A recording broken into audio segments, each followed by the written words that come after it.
Assalamualaikum warahmatullahi wabarakatuh. Halo semuanya, kenalin aku Kenisha Maharani, NPM 1012-2035 dari kelas C2 Manajemen.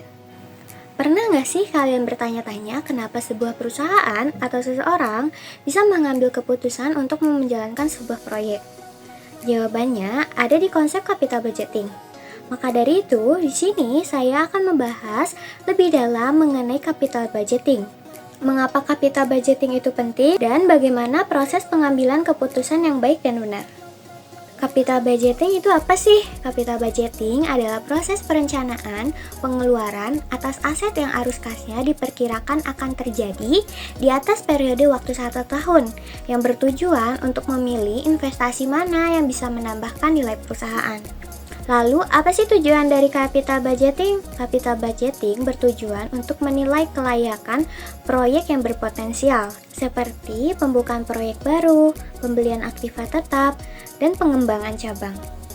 Pilihan proyek pada capital budgeting ada dua, independen dan mutually eksklusif. Independen adalah cash flow atau keputusan salah satu proyek tidak berpengaruh pada proyek lain. Sedangkan mutually eksklusif adalah cash flow atau keputusan penerimaan suatu proyek sangat berpengaruh pada proyek lainnya.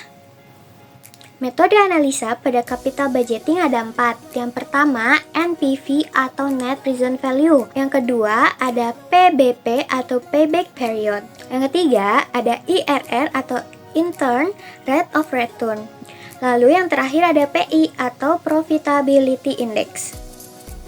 Nah, jadi di sini aku bakal jelasin lebih detail lagi mengenai 4 metode analisa tadi. Dan aku punya contoh soalnya. Soal, aku bakal jelasin dulu tentang apa itu NPV. NPV atau Net Present Value adalah selisih antara penerimaan dan pengeluaran yang di-present value-kan dengan syarat ketentuan bahwa proyek yang akan dipilih bila NPV lebih dari 0. Dengan demikian, jika NPV kurang dari 0, maka proyek tersebut tidak layak untuk dijalankan. Lalu kalian pernah dengar gak sih tentang inflasi yang menyebabkan harga barang naik secara berkelanjutan sehingga nilai uang melemah? Nah, hal itu disebut juga dengan TVM atau Time Value of Money, yang terdapat perbedaan nilai uang masa sekarang dan masa yang akan datang. Nah, TVM di sini dibagi menjadi dua, yaitu yang pertama ada PV atau Present Value dan yang kedua ada FV atau Future Value, nilai uang di waktu yang akan datang. Sekarang kita lanjut ke latihan soalnya. Di sini aku punya contoh soal, yaitu Rani berencana ingin membuka toko bunga. Dia memiliki dua pilihan tempat, yaitu yang pertama di lokasi Surabaya dan yang kedua di lokasi Jakarta. Nah, bisa kita lihat bareng-barang di sini itu ada cash flow. Nah, cash flow di 2024 itu adalah cash out, di mana kota Surabaya 30 juta dan kota Jakarta 30 juta. Bisa kita lihat sama-sama buat cash flow-nya dari 2025, 2026, 2027 dan sampai 2029. Dengan interest 10%. Dari informasi di atas, Rani lebih baik memilih lokasi yang mana? Surabaya atau Jakarta? Jadi di sini perhitungan yang bakal pertama kali aku jelasin itu tentang NPV atau Net Present Value. Yang udah aku jelasin tadi, NPV adalah selisih antara penerimaan dan pengeluaran yang di present value kan. Nah, buat ngisi future value ini bisa kita lihat dari informasi cash flow di kota Surabaya. Nah, jadi cash flow yang ini, yang di kota Surabaya, kita pindahkan ke future value. Nah, lalu kita di sini bakal ngisi kolom faktor PV atau faktor present value. Nah, faktor PV ini berguna untuk menyamakan antara future value menjadi present value dengan rumus sebagai berikut. Kita tulis sama-sama, sama dengan 1 per buka kurung 1. Nah, ditambah karena tadi interestnya 10%, jadi interestnya adalah 0,1 tutup kurung. Nah, kita kasih di sini, kita kasih pangkatnya itu ini karena kita sedang menghitung di tahun pertama, jadi kita pangkat 1. Nah, buat hasilnya sendiri ada 0,91. Buat selanjutnya kita hitung lagi pakai rumus yang tadi. Di sini aku percepat aja kayak gini. Nah, selanjutnya kita bakal ngitung present value. Present value itu rumusnya gampang banget, tinggal kita sama dengan, tinggal dikaliin aja future value kali faktor present value-nya. Jadi 10 juta dikali 0,91, hasilnya 9.090.999. Nah, aku di sini aku percepat ya buat ngitung present value-nya. Nah, jadi present value-nya udah, kita cari NPV-nya berapa sih di Surabaya ini? Nah, jadi kita di sini bakal cari berapa sih NPV di Surabaya. Nah, kita bisa pakai cara buat mempermudah, kita buat tulisan di sini ada NPV in. Nah, NPV in itu adalah jumlah keseluruhan dari tahun 2025 sampai 2029. Bisa kita tulis kayak gini pakai rumus sum. Lalu kita drag aja dari ini sampai sini. Nah, hasilnya sudah keluar. Lalu untuk NPV out-nya bisa kita pindahkan saja yang 30 juta ini. NPV sendiri adalah selisih antara penerimaan dan pengeluaran yang di present value kan, maka kita tinggal mengurangi saja antara NPV in dan NPV out-nya. Setelah diselisihkan menjadi Rp1.046.066. Bisa kita langsung pindahkan saja ke sini. Nah, ini untuk di kota Surabaya. Terus selanjutnya kita menghitung di kota Jakarta. Tadi kan kita udah ngitung di kota Surabaya, sekarang kota Jakarta. Buat future value-nya, yang udah tadi aku bilang, future value itu dilihat dari cash flow. Jadi, yang ini kita pindahin semua ke future value. Nah, lalu selanjutnya kita bakal ngitung dari faktor present value-nya. Sama kayak rumus yang tadi, kita pakai sama dengan, terus kita ketik 1 per buka kurung 1 ditambah, karena tadi interestnya 10%, jadi 0,1 tutup kurung pangkat. Karena kita sedang menghitung tahun pertama, jadi masih pangkat 1. Hasilnya di 0,91. Agar lebih cepat, saya percepat lagi, jadi semuanya sudah seperti ini. Lalu untuk present value-nya tinggal kita kalikan saja antara future value dengan faktor present value. Nah, hasilnya seperti ini. Lalu cepat saja untuk present value-nya seperti itu. Untuk menghitung NPV di Jakarta. Nah, buat NPV ini ya, buat yang masih ingat, kita pakai rumus sum. Kita pakai rumus sum jumlah dari tahun 2025 sampai 2029. Lalu untuk NPV out-nya adalah 30 juta. Nah, untuk NPV-nya adalah selisih antara NPV in dan NPV out. Kita hitung saja selisihnya, NPV in dikurang dengan NPV out sebesar Rp515.613. Kita pindahkan saja ke sini. Nah, jadi NPV di kota Jakarta adalah Rp500.613. Setelah saya menjelaskan mengenai net present value di kota Surabaya dan kota Jakarta, dapat disimpulkan jika NPV positif, maka investasi akan diterima. Dan sebaliknya, jika NPV negatif, maka ditolak. Karena di sini saya menggunakan mutually eksklusif, Rani lebih baik memilih untuk membangun toko bunga di Surabaya karena memiliki NPV yang paling besar dibanding NPV Jakarta. Nah, yang kedua itu ada PBP atau payback period, merupakan jangka waktu periode yang diperlukan untuk membayar kembali atau mengembalikan semua biaya-biaya yang telah dikeluarkan di dalam investasi suatu proyek. Nah, tips untuk cara cepat PBB itu pilih kota mana atau daerah mana yang paling kecil angkanya. Kita lihat ke contoh soal berikutnya ya. Nah, tadi kan udah dijelasin tuh apa itu PBP. Jadi sekarang kita coba buat ngitungnya. Soalnya masih sama yang kayak tadi. Nah, di sini buat ngisi cash flow-nya bisa kita lihat juga di cash flow informasi sebelumnya yang di kota Surabaya. Karena kita mau ngisi PBP di Surabaya. Nah, cash flow-nya yang atas tadi, ini aku percepat jadi segini. Nah, buat akumulasi cash flow-nya gimana sih cara ngitungnya? Cara ngitungnya tinggal gini. Kita pakai rumus sama dengan yang minus 30 ini ditambah sama 10, jadi segini. Nah, kita lakuin ke semuanya sampai bawah lah.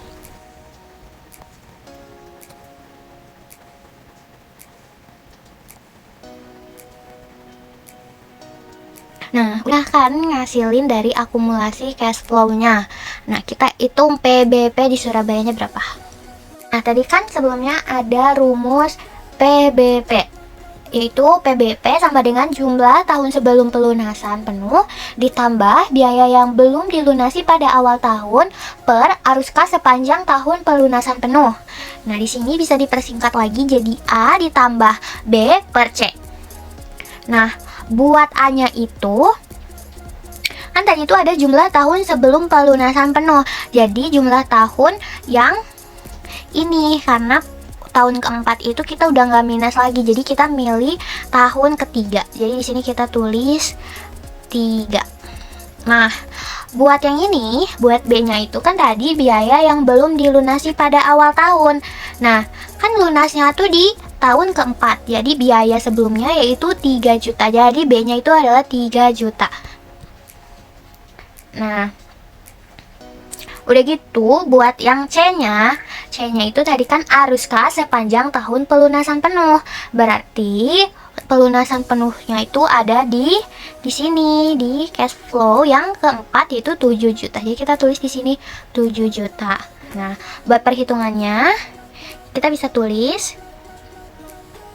Nah, buat PBP-nya jadi kita langsung masukin aja. Kan tadi A-nya itu 3 ditambah 3 juta per 7 juta. Nah, jadi lupa kita tutup kurung dulu. Buat hasilnya kita pakai rumus. Pakai sama dengan 3 ditambah 3 juta. 3 ditambah 3 juta. Jangan lupa ya, tutup kurungnya dipakai sama buka kurungnya dipakai. 3 juta per 7 juta. Nah, hasilnya jadi 3,4 tahun buat PBP di kota Surabaya. Kita ngitung PBP di kota Jakarta ya selanjutnya. Sekarang PBP di kota Jakarta. Buat cash flow-nya kita lihat aja di informasi cash flow di kota Jakarta ini. Kita salin dan pindahkan ke cash flow yang di sini. Jadi seperti ini. Buat rumusnya kita pakai yang tadi lagi. Caranya tinggal sama dengan yang akumulasi ini ditambah 7 juta. Kita lakuin ke semuanya pakai rumus yang tadi. Ini.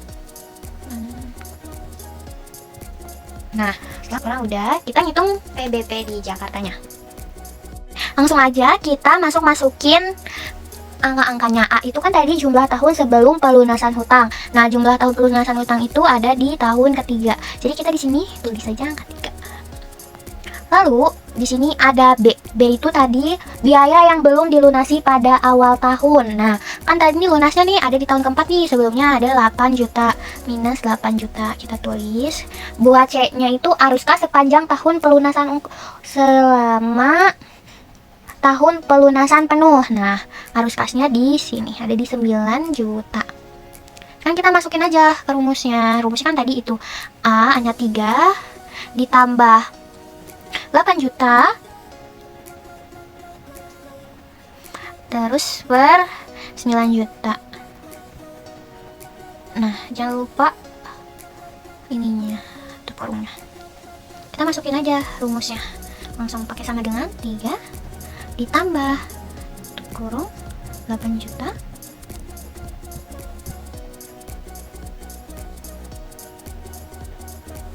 kelebihan terus per 9 juta. Oke, jadi 3,9 tahun untuk PBP di kota Jakarta. Nah, jadi dari hasil yang sudah hitung tadi ada di PBP Surabaya dan PBP Jakarta. PBP Surabaya itu selama 3,4 tahun dan PBP Jakarta itu 3,9 tahun. Nah, PBP diterima jika lebih kecil dari 5 tahun. Nah, maka investasi kita tuh bakal diterima. Kita lihat aja di sini, angka yang lebih kecil itu ada di PBP Surabaya. Jadi kalau Rani pakai sistem mutuali eksklusif, maka harus memilih membangun toko bunga yang ada di Surabaya karena memiliki PBP lebih cepat karena 3,4 tahun. Tapi kalau misalkan pakai investasi independen, Rani bebas mau pilih yang di Surabaya atau yang di Jakarta karena tidak mempengaruhi satu sama lainnya. Yang ketiga ada IRR atau Internal Rate of Returns. IRR merupakan tingkat bunga yang menggambarkan bahwa antara benefit atau penerimaan yang telah di present value-kan dan cost atau pengeluaran yang telah di present value-kan sama dengan 0. Nah, di sini ada rumus IRR-nya. Notes-nya, IRR adalah tingkat diskontrol yang menyebabkan NPV proyek menjadi sama dengan biayanya atau NPV sama dengan 0. Kita langsung aja ke contoh soalnya tentang IRR. Selanjutnya kita bakal ngitung tentang IRR. Sebelumnya aku udah jelasin tentang IRR itu apa. Nah, dengan demikian, IRR ini menunjukkan kemampuan suatu proyek untuk menghasilkan return atau tingkat keuntungan yang dapat dicapainya. IRR ini digunakan pedoman tingkat bunga atau I yang berlaku. Kriteria investasi IRR ini memberikan pedoman bahwa proyek akan dipilih apabila IRR lebih besar dari tingkat bunga bank atau I. Begitu pula sebaliknya, jika diperoleh IRR kurang dari tingkat bunga bank, maka proyek sebaiknya tidak usah dijalankan. Nah, langsung kita lihat aja di sini ada cash flow sama kayak soal sebelumnya. Di sini ada cash flow dari Surabaya dan Jakarta. Langsung aja kita kerjain IRR di kota Surabaya ya, teman-teman. Di sini kita ambil aja cash flow yang tadi di atas ini, karena kita lagi ngitung yang Surabaya, kita pakai yang kota Surabaya. Kita pindahin aja langsung ke sini. Nah, sekarang buat perhitungan IRR-nya, buat kalian yang pakai spreadsheet ataupun Microsoft Excel, bisa aja pakai rumus kayak gini. IRR kita cari, terus kita drag semuanya ini dari 2024. Lalu selanjutnya kita pakai 11%. Nah, jadi hasilnya ada 11,48% untuk IRR-nya. Itu yang kota Surabaya. Kita ngitung yang kota Jakarta. Buat cash flow-nya sama, kita ambil yang di sini, cash flow Jakarta. Kita salin aja biar cepat. Kita pindahin ke sini. Nah, sekarang kita hitung lagi IRR-nya. Buat yang tadi masih ingat, rumusnya itu IRR. Kita cari IRR. Nah, di sini kita drag semuanya. Lalu pakai 11%. Nah, maka IRR di Jakarta yaitu 10,63%. Jadi kesimpulannya, kalau misalkan IRR sama dengan atau lebih dari diskon rate, maka investasi diterima. Dan sebaliknya, jika IRR kurang dari diskon rate, maka investasi ditolak. Nah, kalau di sini investasinya itu pada di atas 10% semua, maka jika menggunakan investasi independen, Rani bebas memilih antara IRR Surabaya ataupun IRR Jakarta. Jika menggunakan mutually eksklusif, maka Rani harus memilih proyek yang ada di Surabaya karena memiliki IRR lebih tinggi dibanding Jakarta. Nah, yang terakhir itu ada PI atau Profitability Index. PI merupakan metode perhitungan kelayakan investasi yang membagi antara present value dari proses dengan present value dari initial cash flow. Kalau sebelumnya NPV itu NPV in dikurangin NPV out, maka kalau PI ini cash in dibagi cash out dengan syarat harus lebih dari 1. Kalau tadi kan NPV lebih dari 0. Nah, di sini ada rumus PI. Sekarang kita lanjut ke perhitungannya. Sekarang kita ada di perhitungan yang terakhir, yaitu di PI. Nah, PI sendiri tuh bisa kita pakai yang di tabel net present value yang tadi, yang di atas yang pertama kita hitung. Nah, ini tuh bisa kita pindahin aja. Nah, yang future value ini tuh dari informasi cash flow, karena kita lagi yang di Surabaya, jadi kita pakai cash flow-nya yang Surabaya yang ini. Kita pindahin aja ke sini langsung. Nah, buat present value-nya, kita pakai rumus sama yang kayak tadi, yang sama dengan 1/1 ditambah kena interestnya 10%, jadi 0,1 pangkat 1, karena kita di tahun pertama. Nah, kita langsung aja pakai rumus yang sama ke selanjutnya. Buat present value-nya juga, rumusnya masih sama kayak yang tadi pertama. Tinggal aja future value dikali faktor present value. Nah, udah dapat hasilnya nih, semuanya udah kita hitung. Kita langsung aja ke sum. Nah, sum present value atau proses. Nah, ini tuh kita tinggal jumlahin aja semuanya. Kita pakai rumus sum. Jadi sama dengan sum dari sini ke sini. Nah, segitu. Lalu buat initial investmentnya kita pakai yang di tahun pertama ini, yang 30 juta. Nah, kan tadi PI di Surabaya kan tadi rumusnya tinggal kita bagi aja, jadi hasilnya adalah 1,03. Buat yang PI Jakarta juga sama. Nah, yang future value ini dari informasi cash flow. Nah, dari informasi cash flow yang di kota Jakarta. Lalu faktor PV-nya perhitungannya masih sama dengan 1/1 ditambahkan tadi interestnya 10% ditambah 0,1 pangkat 1, karena kita sedang menghitung di tahun pertama. Nah, kita lanjutin hitung dengan rumus yang sama, tapi kita harus ingat kita menghitung di tahun berapa harus diubah. Lalu present value-nya itu masih sama. Present value-nya rumusnya adalah future value dikali dengan faktor present value. Nah, setelah kita menemukan hasilnya, kita jumlahkan saja semuanya di sini dengan pakai rumus SAM ya semua teman-teman. Sama dengan SAM. Langsung aja kita pilih sini sampai sini, oke. Untuk ininya initial investmentnya dari 30 juta. Nah, PI-nya ingat rumusnya karena tadi dibagi, jadi 30 juta yang ini dibagi dengan 30 juta. Nah, hasilnya itu adalah 1,2. Nah, setelah menghitung dari hasil PI di Surabaya dan Jakarta, bisa disimpulkan jika PI lebih dari 1 maka investasi diterima, dan jika PI kurang dari 1 maka investasi ditolak. Nah, karena ini investasi keduanya lebih dari 1, kalau menggunakan independen, Rani bebas memilih antara Surabaya ataupun Jakarta. Dan jika Rani menggunakan sistem mutuali eksklusif, maka Rani harus memilih untuk membuka toko bunga di Surabaya karena hasil PI-nya lebih tinggi dibanding Jakarta. Dari penjelasan yang sudah saya berikan, dapat disimpulkan bahwa capital budgeting sangat penting karena dapat membantu kita dalam mengambil keputusan untuk memilih proyek yang mana lebih baik dipilih. Bisa menggunakan 4 metode yaitu NPV, PBP, IRR, ataupun PI. Sekian penjelasan saya mengenai capital budgeting. Mohon maaf apabila ada kesalahan. Wassalamualaikum warahmatullahi wabarakatuh.